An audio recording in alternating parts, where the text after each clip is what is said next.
Jayson Tatum is on his way to becoming a legend, but trust me, there's so much about him that will leave you shocked. From the time another NBA player pushed him into breaking the law, to the hidden illness that could strike him down at any moment, Tatum's story is full of twists most fans have never heard. This is 10 things you didn't know about Jayson Tatum. Life-threatening illness. But Tatum's biggest battle didn't come on the court. It came from a life-threatening illness. During the pandemic, he was one of the unlucky NBA stars to catch COVID, and it hit him harder than anyone expected. The virus sidelined him for weeks, but even when he returned, something wasn't right. His stamina dropped, he struggled to breathe, and every game felt like a fight just to keep up. Tatum later admitted he now has to use an inhaler before games, something he had never done in his life. Imagine that, a young elite athlete suddenly dependent on an inhaler just to play. It shows how fragile everything can be, and through it all, Tatum never stopped pushing, proving he could adapt, fight back, and still carry his team. You can't help but feel for him. Going through something like that would shake anyone. Dominating at 11 years old. At that point, Tatum had no idea, but his dad was shaping him into the best player in his age group. By just 11 years old, he was already dominating, dropping 25 points a game and even dunking on guys 3 times his age. His first victim? His own dad. One growth spurt later, Tatum's game exploded, and from that moment, it felt like destiny. The league wasn't just a dream anymore, it was the path he was meant to walk. NBA player and illegal activity. Until the day an NBA player pushed him into doing something straight up illegal. And it all started with family. See, when Tatum's mom wasn't busy training him for the NBA, she was playing volleyball, where she became close with her coach, Bradley Beal. That connection turned into something bigger because Best had a son, Bradley Beal. Even though Beal was 5 years older, once Jayson and Brad started hanging out, they became inseparable. "We grew up in the same neighborhood," Tatum once said. "He was like 4 minutes from my crib, so I had a perfect role model, a perfect visualization every day of where I wanted to go, where I wanted to be. He was living proof." Everything sounded perfect until Beal decided to give young Tatum a crash course in adulthood. At the time, Beal had just gotten drafted into the NBA, living the dream, and Tatum was soaking up every lesson. But there was one problem. Jayson was still way too young. That didn't stop Beal. He pressured Tatum into things he wasn't legally old enough to do, and soon Tatum found out the hard way. "Brad was the first person to take me to the club when I was like 16. He took me to the club a couple of times. My mama found out. My mom cussed Brad out in front of my house one day, like, 'You got my son at the club? He's still got stuff to lose, bruh.'" Imagine that. Jayson Tatum, not even old enough to drive on his own, popping bottles in a nightclub. I mean, Beal, really? You're taking teenagers to the club, but you can't take your team to the playoffs? Yeah, priorities. Growing up, Tatum was just like any other kid with a dream. He loved basketball and wanted nothing more than to make it to the NBA. But in 4th grade, that dream nearly got crushed. His teacher told the class to write about what they wanted to be when they grew up, and Tatum proudly said, "I want to be in the NBA. I want you all to see me on TV." Instead of encouragement, she looked at him and said, "Pick something more realistic." The whole class laughed.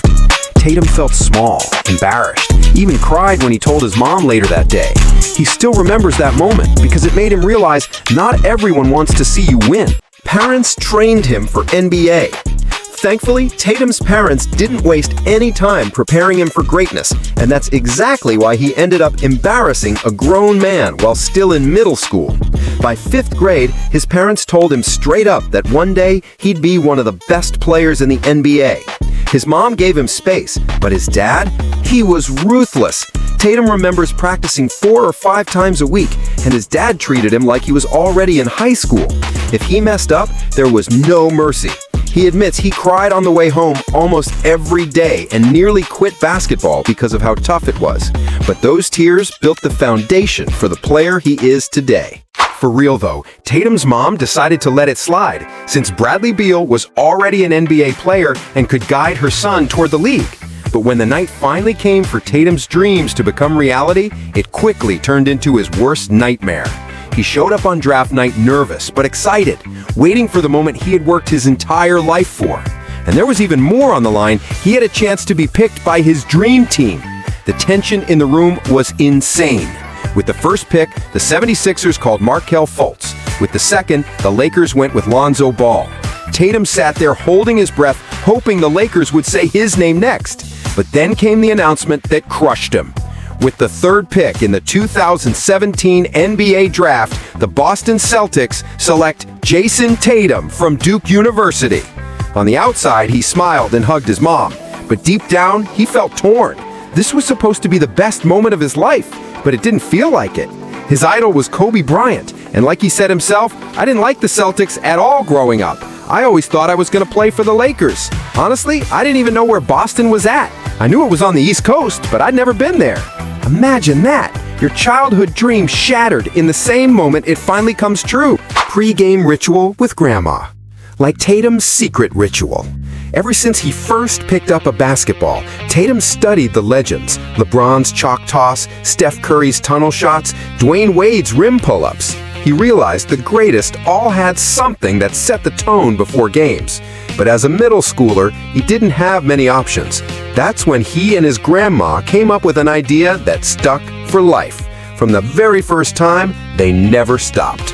Tatum later admitted, "I've done it since middle school with my grandma, and it just wouldn't feel right if I didn't do it before every game." His routine wasn't flashy. It was about family. Before tip-off, he always looks into the stands to find her. The moment they lock eyes, he tugs his ear, and she does the same. It's their signal, their promise. Give everything on the floor. And to this day, no matter how big the stage, whether it's the NBA Finals or an All-Star game, Jayson Tatum still honors that ritual with his grandma, carrying their bond with him every single time he steps on the court. Cursed hair superstition? And because Jayson Tatum is big on superstitions, he actually believes his hair is cursed. All through his career, we'd seen him with his usual cut, but when the NBA bubble hit, he decided it was time for a change. New pandemic, new me, and came in with fresh curls. The reaction? Brutal. Fans online roasted him, saying he looked like James Harden and Trae Young combined. Even NBA legends couldn't resist joking about it. Tatum laughed it off with a few tweets, but the teasing stuck in his head. His family convinced him to keep the new look for a game or two, and that's when things got ugly. In the very first bubble game, not only did the Celtics lose, but Tatum had the worst performance of his career, shooting just 2 for 18. For him, it wasn't coincidence. It had to be the hair.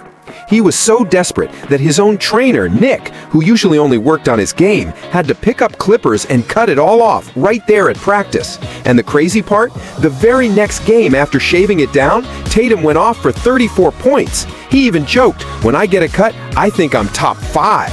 Turns out he's not alone either. Donovan Mitchell once admitted he feels the same way, that his hair changes how he plays. Maybe it's superstition, maybe it's confidence, but for Tatum, one bad haircut almost became the scariest curse of his career. Embarrassing moment with Michael Jordan. Eventually, Tatum fully embraced his role with the Celtics and promised to give everything he had to Boston.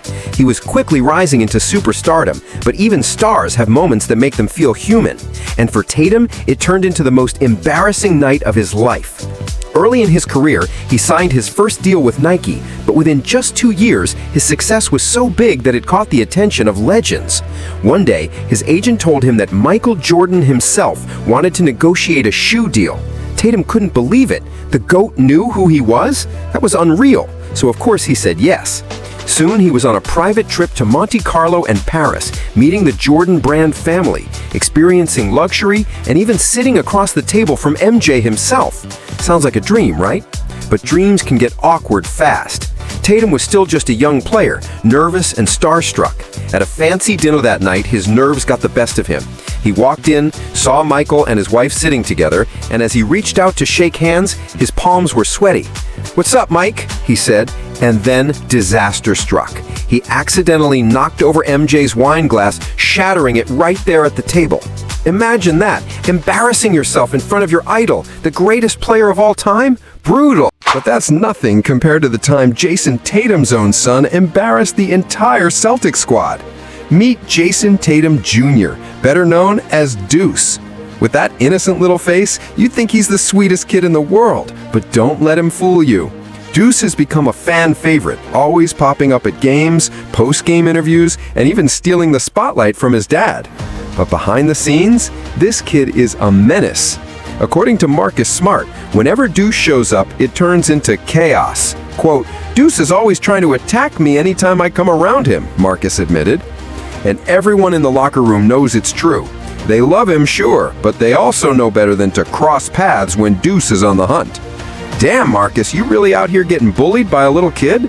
If I were you, I would have kept that one quiet. Maybe that's why Tatum has been going so hard recently. Or maybe it's because of the most iconic story of his life. When he was just a little kid, his mom asked him what he wanted to be when he grew up. Tatum didn't say he wanted to be in the NBA. He looked at her and said, "I want to be Kobe." And years later, when he finally met his idol, Kobe gave him advice that changed everything. How much does being great mean to you? What are you willing to sacrifice? From that moment, Tatum became obsessed. He studied Kobe's every move, wore his shirts, copied his footwork, even wore an armband in his honor. Eventually, Kobe himself noticed, broke down Tatum's game on live TV, and invited him to a private workout. Kobe told him, "Shoot every time. Pass if you have to, but if not, shoot it." Classic Kobe. That day meant everything to Tatum, a dream come true. But then tragedy struck.